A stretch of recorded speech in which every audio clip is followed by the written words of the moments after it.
Дисциплинаны қалай сақтауға болады? Қайырлы күн, құрметті достар. Сіздер Бека Төлеу YouTube арнасындасыздар. Ендеше уақыт жоғалтпайық, бастайық.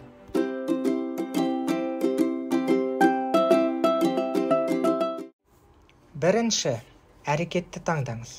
Өзіңіздің дұрыс көңіл күйіңізді сезінгенше күтпеңіз. Екінші, бастаған істі жалғастыруды және аяқтауды шешіңіз. Жолдың бір бөлігін ғана өткен кезде өзіңізді тастамаңыз. Үшінші, өзіңізге адал болыңыз және өзіңіз үшін сылтау айтпаңыз. Көбінесе сылтаулар бірдеңе істегісі келмейтінді жасыру болып табылады. Төртінші, алдын ала жоспарлаңыз және үлкен мақсаттарды кішігірім қысқа мерзімді мақсаттарға бөліңіз.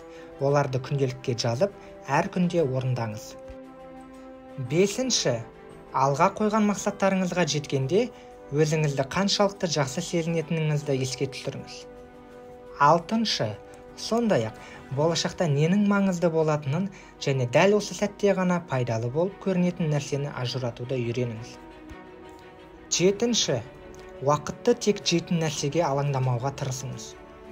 Сегізінші, өзін-өзі ұстай алатын және еңбектің қадірін дәл қазір түсінетін басқа адамдармен араласыңыз.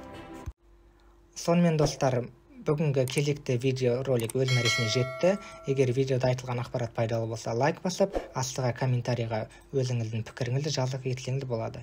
Бұл видеоны барлық WhatsApp чаттарға, Instagram парақшаларға таратыңыз. Сол арқылы сіз менің YouTube арнамның дамуына бірден бір себепкер боласыз. Келесі кездескенше сау болыңыздар.